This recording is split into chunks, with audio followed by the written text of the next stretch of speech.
गोलियां थम गई हैं, लेकिन क्या जंग सचमुच खत्म हुई है? क्या ईरान अब अपनी सबसे बड़ी ताकत हॉर्मुज को फिर दुनिया का वॉर एपिसेंटर बनाने की तैयारी में है? क्या अमेरिका और ईरान के बीच कोई ऐसी टेलीफोन हॉटलाइन बनने जा रही है जिसका मकसद होगा एक गलतफहमी को तीसरे विश्व युद्ध में बदलने से रोकना? ईरान की असली ताकत परमाणु बम नहीं है, क्योंकि अगर परमाणु कार्यक्रम पर समझौता हुआ भी तो क्या हॉर्मुज, हूथी, लेबनान, इराक और चीन की एंट्री मिडिल ईस्ट को फिर आग में झोंक सकती है? दुनिया सालों से ईरान के परमाणु कार्यक्रम को उसकी सबसे बड़ी ताकत मान रही है, लेकिन इस जंग से एक नई सच्चाई सामने आ गई। ईरान की सबसे बड़ी ताकत शायद परमाणु बम नहीं, बल्कि स्ट्रेट ऑफ हॉर्मुज है। वो रास्ता जहां से दुनिया के लगभग 20% तेल और एलएनजी की सप्लाई गुजरती है, और इसी रास्ते को हथियार बनाकर ईरान ने अमेरिका और उसके सहयोगियों की नींद उड़ा दी। स्विट्जरलैंड में हुई पहले राउंड की मीटिंग में अमेरिका और ईरान के बीच भले ही कई मुद्दों पर समझौता हुआ, लेकिन हॉर्मुज गलियारे पर ईरान का स्टैंड पहले जैसा ही नजर आ रहा है। तेहरान के टॉप नेगोशिएटर मोहम्मद बाघेर कालिबाफ ने तो टूक शब्दों में कहा कि हॉर्मुज जैसा पहले था वैसा कभी नहीं रहेगा। मतलब हॉर्मुज को पूरी तरह से ईरान कंट्रोल करेगा। ईरान चाहता है कि हॉर्मुज को लेकर ऐसी व्यवस्था बने जिससे ईरान की नौसेना, कोस्ट गार्ड और राजनीतिक नेतृत्व के बीच सीधा संवाद हो सके। ईरान हॉर्मुज में हॉटलाइन टेलीफोन लगाना चाहता है ताकि किसी टैंकर, ड्रोन या मिसाइल को लेकर पैदा हुई गलतफहमी को रोका और सुलझाया जा सके, जिससे पूरा इलाका फिर से युद्ध में न झोंक दिया जाए। यानी जिस तरह शीत युद्ध के दौरान अमेरिका और सोवियत संघ के बीच रेड फोन बना था, क्या वैसे ही हॉटलाइन अब हॉर्मुज के लिए बनेगी? सीज फायर के बावजूद तेहरान साफ संकेत दे चुका है कि युद्ध से पहले वाली स्थिति शायद वापस नहीं आएगी। ईरान का नेतृत्व कह रहा है कि हॉर्मुज का प्रशासन और निगरानी अब उनके हाथों में रहेगी। यानी समुद्री रास्ते पर कंट्रोल का सवाल अभी भी उलझा हुआ है।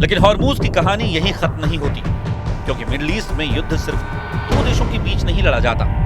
यहाँ हर मोर्चे के पीछे एक दूसरा मोर्चा छिपा होता है, और यही वजह है कि हॉर्मुज पर बनी शांति के बावजूद पूरे इलाके में खतरे की घंटियां बज रही हैं।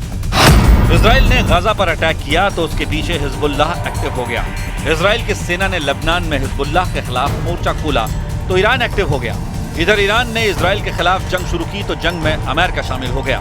ईरान के खिलाफ अमेरिका और इजराइल का ऑपरेशन शुरू हुआ तो यमन में हूथी और इराक से पीएमएफ लड़ाकों ने खाड़ी में अमेरिकी बेस को निशाना बनाना शुरू कर दिया।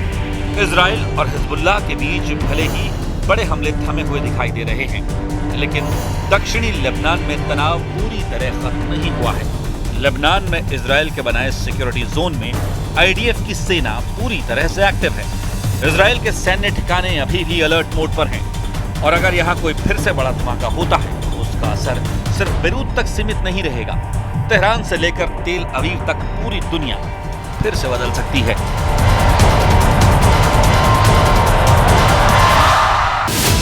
ईरान पर हुए हमले के बाद मार्च में हूथियों ने इजराइल पर बैलिस्टिक हमला कर दिया था। आईआरजीसी और हिजबुल्लाह के साथ तालमेल करते हुए हर फ्रंट पर जंग लड़ने का ऐलान कर दिया।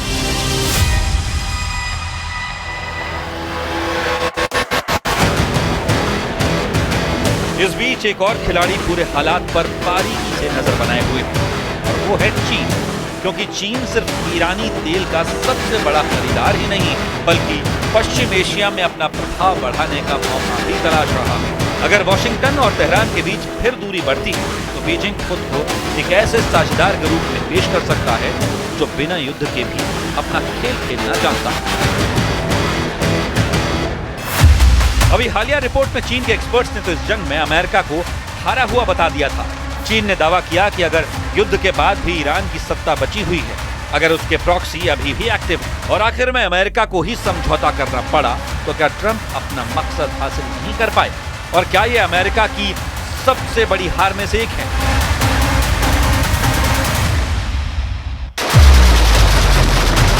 लेकिन सबसे ज्यादा बेचैनी इराक को लेकर है, जहां ईरान समर्थित कई लड़ाका गुट अभी भी एक्टिव हैं।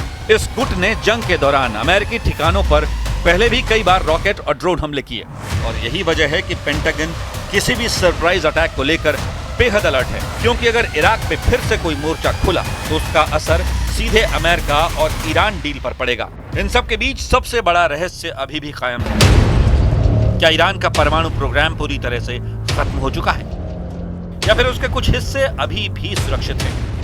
क्या तेहरान ने अपनी असली ताकत दुनिया की नजरों से बचाकर रखी है? और क्या यही वजह है कि समझौते के बावजूद अमेरिका और इजराइल पूरी तरह निश्चिंत नहीं दिखाई दे रहे?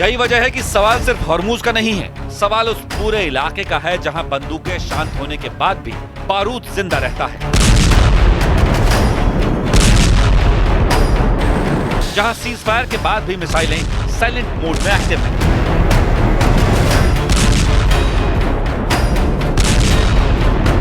और जहां हर समझौते के पीछे अगले टकराव की आशंका छिपी होती है। तो क्या हॉर्मूज में बनने वाली हॉटलाइन तीसरे विश्व युद्ध को टालने का जरिया बनेगी, या फिर इतिहास एक बार फिर साबित करेगा कि मिडिल ईस्ट में शांति अक्सर अगले तूफान से पहले की खामोशी होती है?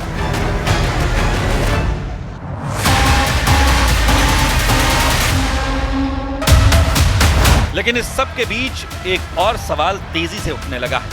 क्या मिडिल ईस्ट में एक नया शीत युद्ध शुरू हो चुका है? एक तरफ अमेरिका और उसके सहयोगी, दूसरी तरफ मुज्तबा खामेनी के नेतृत्व में नया ईरान, जहां सीधी लड़ाई से ज्यादा दबाव, प्रतिबंध, समुद्री रास्ते, प्रॉक्सी नेटवर्क और परमाणु क्षमता के जरिए शक्ति प्रदर्शन हो रहा है।